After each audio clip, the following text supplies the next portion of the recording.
Refugees and asylum seekers living at the Paint City site in Cape Town say that they have nothing to celebrate on Africa Day. The majority of those who are living here at the tented site were part of a group who initially in 2019 occupied the offices of the UNHCR in Cape Town. Eventually they were moved to the Methodist Church in the city centre, and from there during the COVID period were set up here at the site in Bellville. Joining me now to speak about why refugees and asylum seekers here do not celebrate Africa Day is David Azaj. David, you're from Ethiopia, and you were telling me just now that Africa Day is not really a celebration for those living here at Paint City in Bellville. Explain that to me. Yeah, thank you very much. Because here, refugees here almost, we have been 4 years. We are not going to be celebrate African Day while because we are not considered like Africanism in this authority of the South African officials all.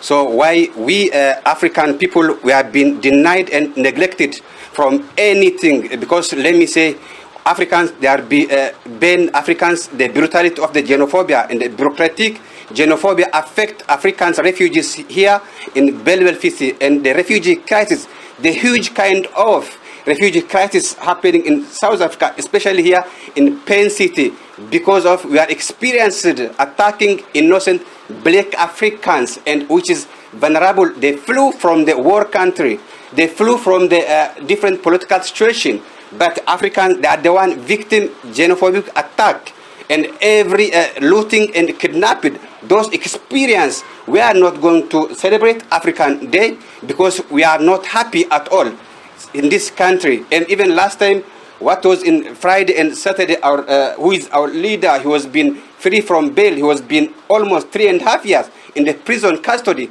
but he was released from the court by free. But immigration officials and metropolis, they come and arrest, and they come with gun to kill us here.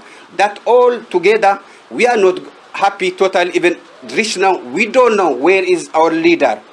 We don't know where he is. He was gone to high treatment. When he was detained, he was not feeling, his health is extremely very bad condition. That's why he go to take high treatment hospital. Even every hospital we was being checked, but he's not there. We are worried for our safety and for his safety. Why? We don't know. He's died. Why? He don't know. Also, he's shooted. We don't know where he is. May I just ask you, David, as I understand, the community has been given two options, I think, if I remember correctly, either reintegration into the community from which you left, alternatively back to the country that you originally are from. You're saying that none of these options are viable to you. Explain that to us. Yes, thank you. Since 2019, our position is still now the same.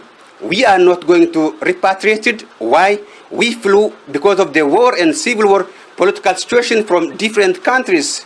So also we are not going to reintegrate the community South African. There is xenophobic. We are the one experiencing those extremely xenophobic affect us African refugees. So where to from here for you? Will you remain at Paint City indefinitely? Yes, I'm here from Paint City refugee camp. But we need, and we are asking international, United Nations, international humanitarian communities, they must remove us from this bureaucratic and xenophobic country, which is South Africa. We have been killed, we have been looted, we have been kidnapped in this country. We don't want any kind of thing from this country. Only we need, which is safe country for our children, for ourselves, for the life of us. We need, which is safe country. We don't want to choose. Sometimes official, they say only one country. We didn't ask only Canada. We didn't say. But sometimes official, they lie that thing. We didn't say any country. But always we ask which is safe country, but not South Africa. David, thank you so much for speaking to me. Of course, Ethiopian national David Azaj speaking to us here on Africa Day, saying that refugees living at this facility here in Bellville called Paint City do not have much to celebrate. Of course, we do know that we spoke to the Department of Home Affairs earlier on, saying that options have been given to those who find themselves here at Paint City and also at Maitland, one of either reintegration into the community alternatively to be repatriated. And we've just heard David say just now that their stance remains that they'll do neither.